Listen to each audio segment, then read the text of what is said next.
They left the cottage and walked through the trees until they found a little spring of clear water. Spring means a source of water, which is kind of river or kind of rivulet. The meaning given here is a source of water coming out of the ground,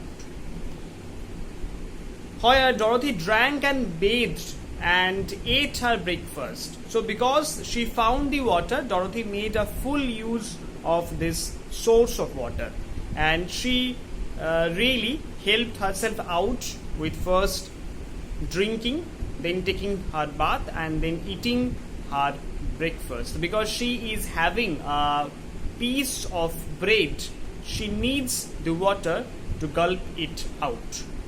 She saw there was not much bread left in the basket, and the girl was thankful the Scarecrow did not have to eat anything, for there was scarcely enough for herself and Toto for the day. So, because once again that we have discussed previously also, she needs the food. She and her dog Toto, they need the food because they are the animate objects. They are the animated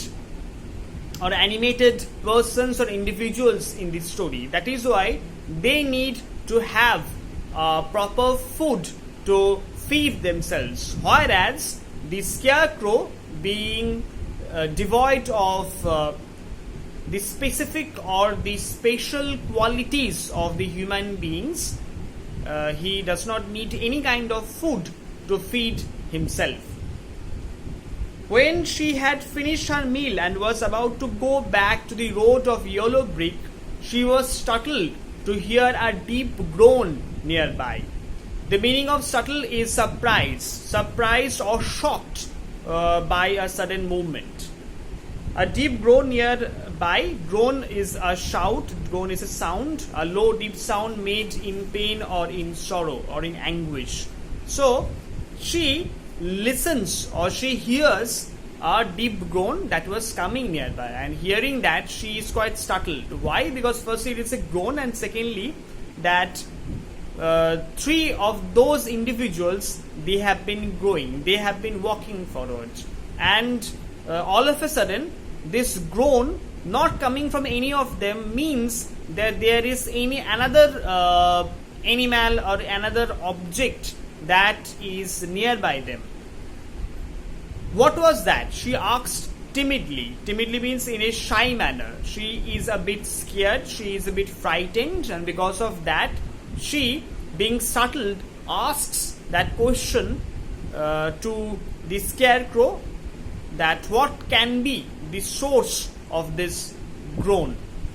I cannot imagine, replied the Scarecrow, but we can go and see. The Scarecrow, being devoid of human qualities, does not have any power to imagine. So he straightaway asserts, or he straightaway gives them the conclusion that they should visit the source of the sound to know the actual reason and the actual thing that is making the sound. Just then another groan reached their ears, and the sound seemed to come from behind them. So they use the sound to know the source of it. They turned and walked through the forest a few steps when Dorothy discovered something shining in a ray of sunshine that fell between the trees. She ran to the place and then stopped short with little cry of surprise. So the amount of surprise coming in Dorothy's life is increasing. It is not stopping by any way. After finding out the source of the groan, when she comes across the sound of the groan, or when she faces the actual source of the groan, she again is surprised to meet it, or whatever it can be. One of the big trees had been partly chopped through, and standing beside it with an uplifted axe in his hands was a man made entirely of tin. Uplifted means something which has been raised, something which has been taken in that posture.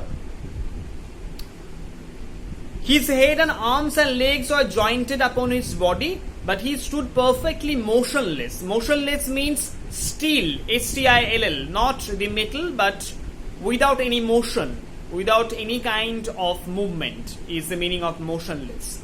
As if he could not stir at all. Stir, stir means to move. So what is being found here by Dorothy? After she goes to the source of this sound, she finds to her utter surprise that the sound is being made by an object which is fully made of tin. Number one. Number two, she is surprised to find the actual posture or the actual movement in how the thing or how the object made of tin is being found. What is that? That the object is being found in a motion of afflicted axe which it was trying to hit. And already being the big tree is being partly chopped up, she understands that it was in the moment of doing something, and while doing that it has been fixed in a place. Now what is the reason of it being fixed in a place, or what is the reason behind it being not moved, it being remain unmovable? That we will be knowing through the course of the story. Dorothy looked at him in amazement. Amazement means utter surprise. And so did the scarecrow, while Toto barked sharply and made a snap at the tin leg. Snap means bite, which hurt his teeth. So Toto, being himself very curious about this object, he tries to find out the actual thing or the reason behind it. And because of this curiosity, it puts its teeth. He puts his teeth at the tin legs, but being made of no flesh, the legs, after biting it, hurts his teeth. Did you groan? Asked Dorothy. Yes, answered the Tin Woodman. So now we have known, while going through the introduction, we have known that this story will be the encounter between Dorothy and the Tin Woodman, and here we come across that this is the actual Tin Woodman that was supposed to come in this story. So Dorothy has met the Tin Woodman, and she has also got her answer that it is the Tin Woodman who has groaned. I have been groaning for more than a year, and no one has ever heard me before or come to help me. So now here comes the revelation. The Tin Woodman reveals that he has been groaning, or he has been making this kind of sounds of pain and pangs for a long time.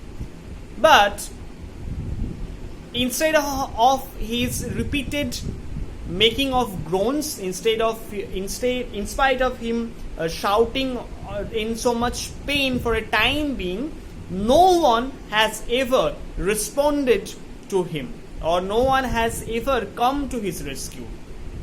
Why? What is the reason that no one has come to help him? That we will know through the process of the story. What can I do for you? She inquired. Inquired means she investigated. She wanted to know. She inquired softly, for she was moved by the sad voice in which the man spoke. So, here, Dorothy herself being a very kind-hearted person, herself being a very genuine person, a very genial person, she wanted to know the actual reason behind the Tin Woodman shouting for so long. And to stop that groaning, to stop him from making any kind of more such shouts, she wanted to help the Tin Woodman. And for that help, for that thing, she wanted the Tin Woodman to tell him what can be the actual solution to end his groan.